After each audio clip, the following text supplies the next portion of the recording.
जो। Strategy sir मेरा ये था, मुझे सिलेबस तो आता ही है, अब मुझे उसको टेस्ट के फॉर्म में उसे बार बार रिवाइज करना है। एंड उसके बाद एनसीईआरटी पंच बुक ली थी पीडब्ल्यू की, क्वेश्चन सॉल्व करने के लिए। हाँ ओके। सर, उसमें उसमें बहुत वैरायटी के क्वेश्चंस थे सर, उससे प्रिपरेशन अच्छी हुई। सर फिजिक्स में तो मैंने ब्लाइंडली एमआर सर को फॉलो किया था, ओके। एंड वो उनके नोट्स ही सफिशिएंट है। नोट्स, उसके बाद आपको ना डीपीपी लगाने की जरूरत है, बस आप डायरेक्ट मॉड्यूल को टेस्ट के फॉर्म में दे सकते हो उनके ओके। लेक्चर देखने के बाद और लेक्चर को रिवाइज करने के बाद। सेल्फ स्टडी, जैसे जब एग्जाम की डेट आई, मतलब अराउंड जनवरी में डेट आई थी, उसके बाद मैंने 17 आवर्स डेली और उससे स्टडी की है। पहले बिफोर एग्जाम आपका कितना उससे पहले रेगुलर रहता? 15 या 16, मतलब इतना ही होता था, 17 ही ले सकते हो आप, मतलब उतना ही पढ़ती थी मैंने सितंबर में प्रिपरेशन स्टार्ट कर दी थी। नहीं, पीडब्ल्यू ने तो मेरी बहुत ज्यादा हेल्प की, specially teachers MR sir and Pankaj sir for chemistry, organic chemistry and bio के टीचर्स तो बेस्ट थे। सब कुछ मतलब एकदम ए वन। मैंने ऑफलाइन कोर्स भी किसी और बड़े कोचिंग से लिया था, वहां से मुझे है? इतना बेनिफिट तो मिला ही नहीं, मतलब बेनिफिट तो मिला ही नहीं।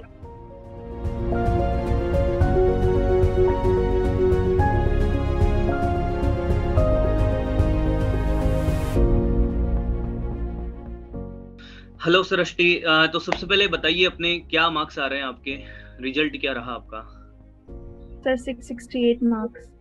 ओके। कौन सा ड्रॉप ईयर है आपका ये? Sir second top year. Second drop year है, मतलब आपने पहले भी ड्रॉप लिया था? Yes sir. तो कौन से बैच से आपने ड्रॉप लिया? बैच का नाम बताएंगे आप? तो बैच सर जिससे पढ़ाई की, हाँ हाँ हाँ, उसी यकीन बैच की बात। यकीन 2.0। अच्छा, दोनों ड्रॉप आपके यकीन 2.0 से हैं? Yes sir. ओके। तो जैसा आपका ड्रॉप ईयर है, तो पहले साल में जो आपने गलतियां करी, थोड़ा सा उनके बारे में बताओ आप कि आपने क्या क्या गलतियां करी और वो गलतियां वापस नहीं करनी है। सर फर्स्ट ड्रॉप ईयर था सर, उसमें प्रिपरेशन लेट स्टार्ट की थी। ठीक अराउंड है। अक्टूबर में बैच शुरू हो गया था और मैंने प्रिपरेशन दिसंबर में स्टार्ट की थी। मतलब एंड अगर कोई बच्चा ड्रॉप लेने का सोच रहा है, तो जितना जल्दी उसको डिसीजन लेना है वो उसके लिए फायदेमंद रहेगा, यस सर, यस अगर सर, उसको करना है तो। यस दूसरा, सर। आगे बढ़ते हैं। तो दूसरा ये कि फिर मुझे सिलेबस कंप्लीट करने में भी और नोट्स वगैरह में भी बनाने में मई आ गया था, और फिर 2 महीने बचाए थे रिवीजन के लिए, और उसमें भी मैंने मॉक टेस्ट कम दिए थे अच्छा, एक लास्ट तो आपने year. Test time to time नहीं दिए। Yes sir. बैकलॉग बहुत सारा हो गया होगा आपका। यस सर, मेरे पास 2 मंथ्स का बैकलॉग था। मतलब ये जो गलतियां हुई उसकी वजह से आपको सेकंड ड्रॉप लेना पड़ा। Yes sir. तो इस एंड सेकंड ड्रॉप में आपकी क्या स्ट्रेटजी रही? स्टार्टिंग से आपने कैसे सर मैनेज किया चीजों को? स्ट्रेटेजी सर मेरा ये था, मुझे सिलेबस तो आता ही है, अब मुझे उसको टेस्ट के फॉर्म में उसे बार बार रिवाइज करना है। ओके। अच्छा, मेरा एक क्वेश्चन ये भी था कि अगर मान लो आपके साथ भी ऐसा हुआ होगा कि कभी कभी टेस्ट में मार्क्स कम आए होंगे तो आप डीमोटिवेट हो गए होंगे, या फिर बहुत सारे बच्चों के साथ ऐसा होता है कि टेस्ट में मार्क्स कम आते हैं तो वो टेस्ट देना बंद कर देते हैं। यस सर, ऐसा आपके टेस्ट साथ देना। भी हुआ था? यस सर, टेस्ट देना तो मैंने कभी बंद नहीं किया, क्योंकि और मैं यही टेस्ट सोच। देना बंद नहीं किया, मतलब मार्क्स कैसे भी आ रहे हो हमें टेस्ट देना बंद नहीं करना है। Yes sir, yes sir, test देना बंद, क्योंकि टेस्ट के फॉर्म में ही आपकी प्रिपरेशन अच्छी हो सकती है, मतलब अच्छा, पढ़ते टेस्ट तो सब देने है। के बाद जब आप टेस्ट देने के बाद उस टेस्ट को एनालिसिस करते थे वापस?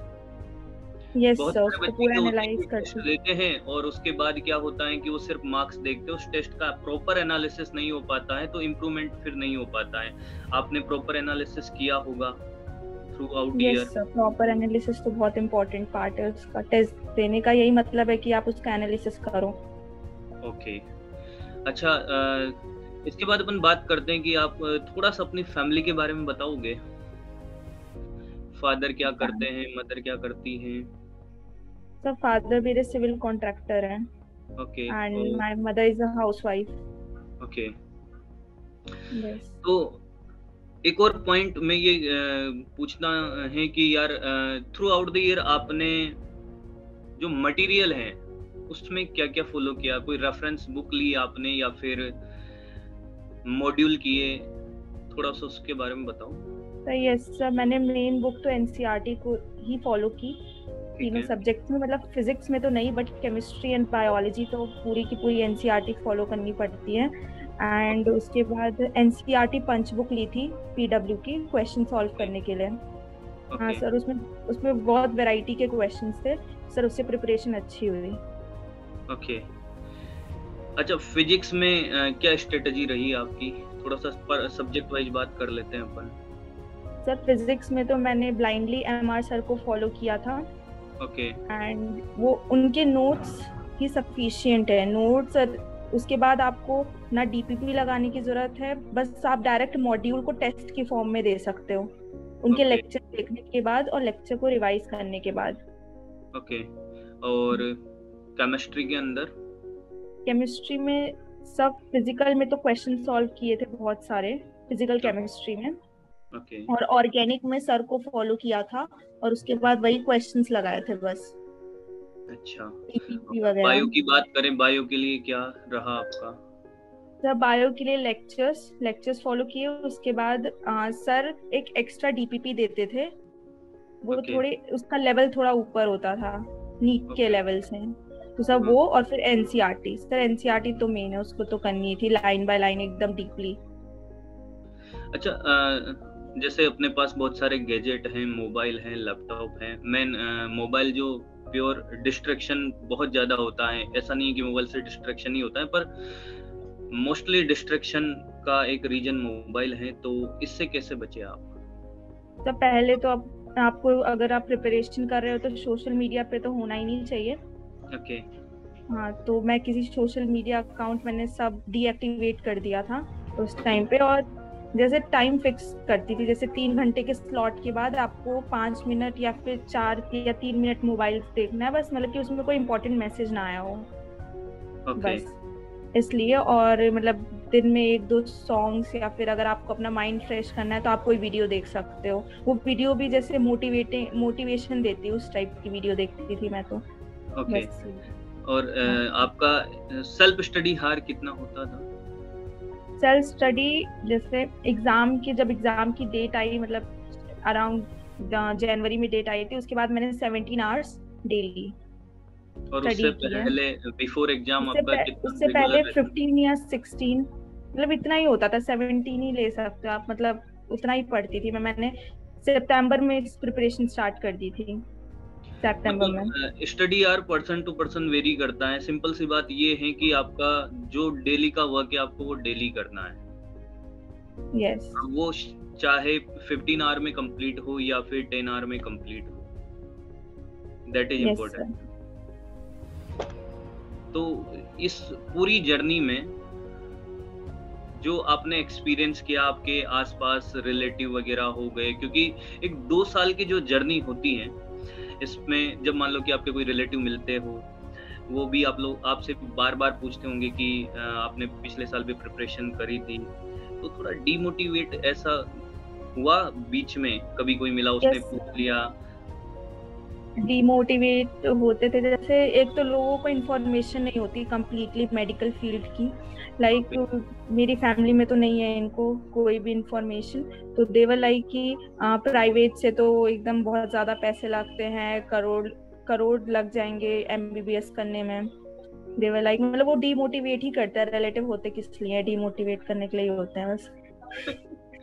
मतलब तो वही था। 4 लोग क्या कहेंगे उससे हमें कोई लेना-देना नहीं है। हमें सिर्फ अपना यस काम करना है और खुद पे बिलीव करना है, और शायद वही रिजल्ट हम लोग देख पा रहे हैं आप में कि दो एक्चुअली फर्स्ट ईयर की जर्नी और सेकंड ईयर की जर्नी बहुत डिफरेंट होती है।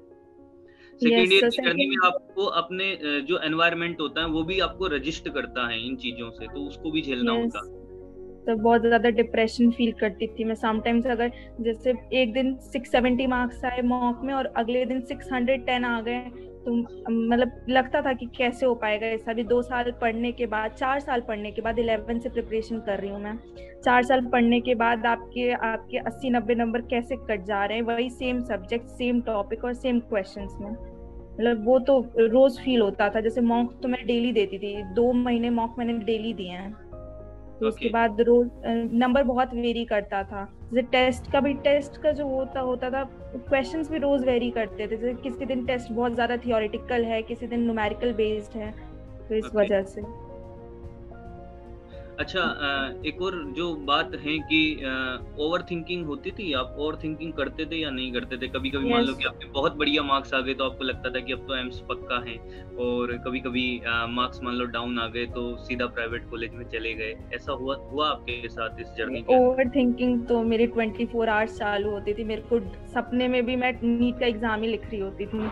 मेरे साथ तो ऐसा होता था, कोई ना कोई क्वेश्चन मैं करती रहती थी हर दिन सपने में, और कुछ तो आता ही नहीं था, यही अच्छा, आता हाँ, था सिलेबस। हाँ, ये एक और अच्छी बात है कि जब हम किसी चीज को बहुत दिल से करते हैं तो हमारे सपनों में भी वही चलती है। जैसे आपके सपनों में फिजिक्स के क्वेश्चन चल रहे हो, केमिस्ट्री के क्वेश्चन चल रहे हो, बायो के क्वेश्चन चल रहे हो, ऐसा होता था इस जर्नी के दौरान आपके साथ? यस, ये तो हमेशा ही होता था। 24 आवर मैं कुछ और भी कर रही होती हूँ तो चलता पीसीएम ही था दिमाग में, पीसीबी ही चलती थी पूरे टाइम दिमाग में, मतलब कोई ना कोई और शायद क्वेश्चन। यही जुनून है एक अच्छे स्टूडेंट का, अपने टारगेट को अचीव करने का, कि उसके दिमाग में थॉट भी वही चल रहा है। तो ये तो बहुत अच्छी बात थी।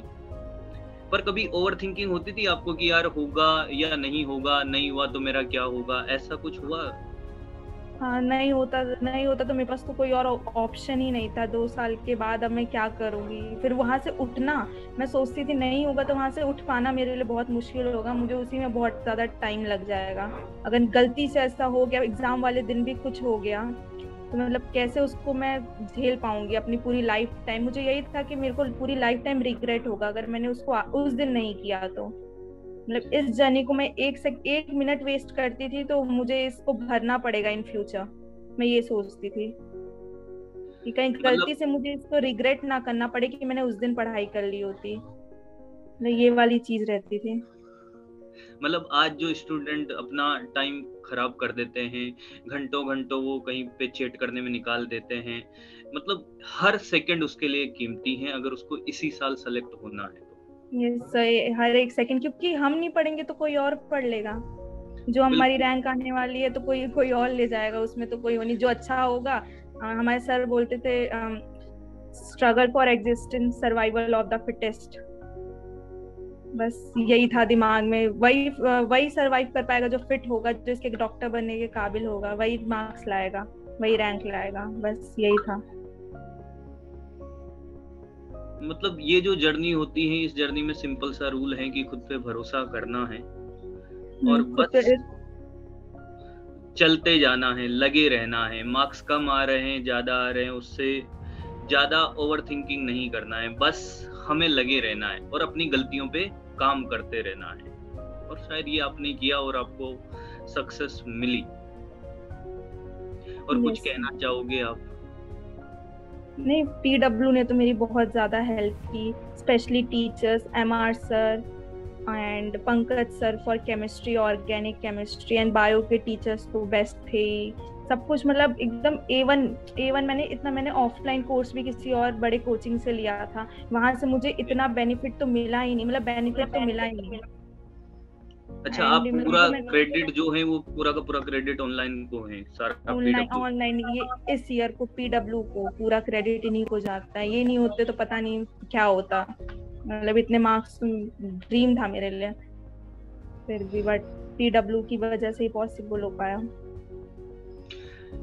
चलिए, आपको अपनी इस सक्सेस के लिए बहुत बहुत कॉन्ग्रेचुलेशन।